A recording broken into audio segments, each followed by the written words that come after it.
Hello everyone and welcome to episode 35 of my farming RPG tutorial series, where I am definitely getting to implementing marriage. And before we get to marriage, we definitely need festivals. And I thought that adding festivals to the game would be like a fun weekend project. And to test this proof of concept, I had to think of a festival to implement first. And between this part and my crippling Umamusume addiction, I recently went to a race course in Japan. So, horses it is. So, here's the deal. Festivals need to do like a bunch of stuff. Stuff like what would happen in each location, where each NPC will spawn in each location, what each NPC will say, what you trigger when you talk to certain NPCs, and mini games. And whoa, okay, so many things. Better plan this out. So here's a diagram that I did, planning how to work with the data structures that I will totally follow until the end. And now that we have our festival data, let's make our first festival. And now we build the brain of the operation. The festival manager, which is pretty much just something that figures out if there's a festival going on today. It loads all the festival data from the resources folder, nice and simple, and then we check for festivals at 6 AM. And so it should tell me that there is a festival when I load the game.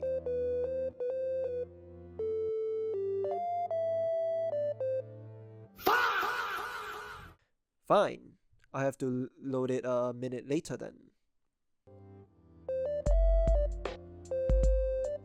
Okay, that worked. Moving on. So now here's the critical part. During the festivals, we need to pause normal NPC behavior and regular cutscenes. Because festival NPCs follow different rules. Custom positions, custom dialogues, custom actions. Won't randomly random off to the forest at 7 AM.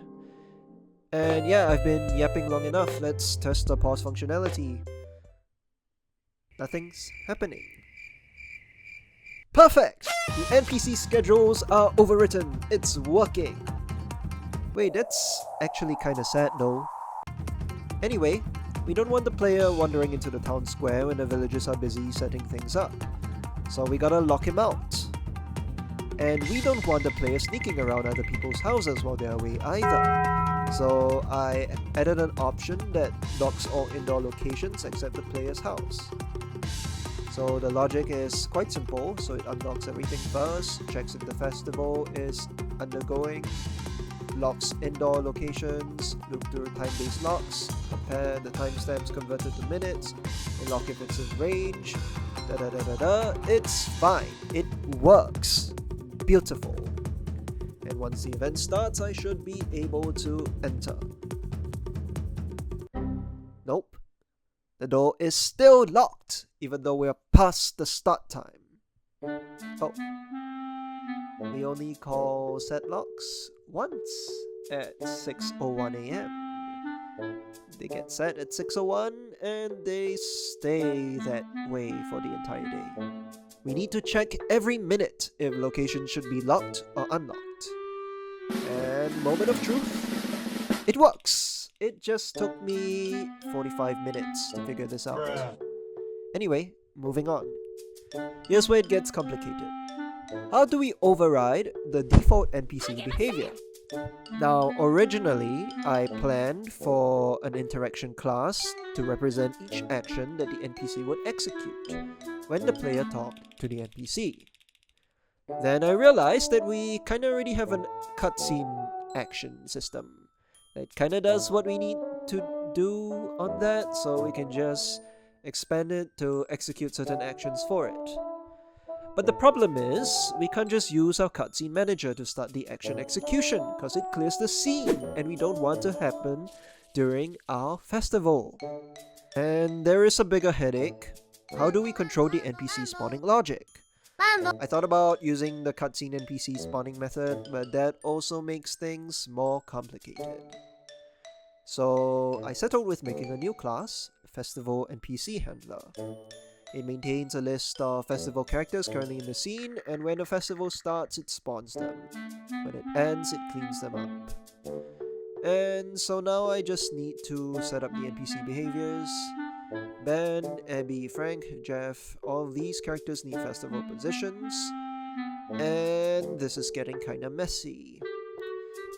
But since we have the SO collection library, why don't we just use that for the festival NPC behavior class? And now everything seems perfect, clean, and organized. Where did it go? Why isn't it rendering? So I went to check the documentation and source code, and there is no way I am reading all of this. So I took the GitHub repo and went to consult my best friend about it. Okay, so I can't do that apparently. Okay, new plan. What if I made festival location a scriptable object in itself? Then I can nest the festival locations inside festival data. Alright, SO collection is in a list. It does not have find all. Okay, fine. We'll just convert it to a list first. We'll create a function for that, and in festival location itself, I make the festival behavior a serializable object, so it can be displayed in the editor. Wait a minute, that's just the same problem that we started out with. It won't render the SO collection of the actions in the field. Then, why don't we just make everything scriptable objects instead? Very nice! Everything is nicely nested. That took me way too long to figure out for some reason. Everything should work now. My old friend, we meet again. And after looking through my code, I realized I forgot to create the NPC handler. And after doing that, they finally spawn in. It's so good to finally see Uncle Ben again, and Abby and Jeff are all standing where they should be. Let's go talk to them. Well, that's just their normal dialogue, and we want the festival dialogue to appear. So, how do I override the interaction? I could always modify interactable character, trigger dialogue function to check for festivals, but then that class is doing way too much. Festival logic, gift logic, dialogue logic, first meeting logic. So why don't we just make a new festival character class from scratch? Then I have to rewrite all of this basic behavior. Absolutely not. So instead, I'll make a child festival character class that inherits the basic behavior from the interactable character class. Instead of the normal dialogue system, we trigger the festival event. Disable movement, load the action queue, disable the player, and execute. Each action calls the next action through callbacks. It's kinda like how the cutscene works, but without clearing the scene. But you can't cast the parent into a child in runtime. But what if we swap the component at runtime? We spawn the NPC normally, and then replace interactable character with a child class that inherits from it. We add a component, copy the character data, and destroy the old component. Okay, and now that we've done it, it seems... Wait, he's like halfway done? But the dialogue works, so it works, kind of. The NPCs are not turning to faces properly, but you know what, that's a future problem.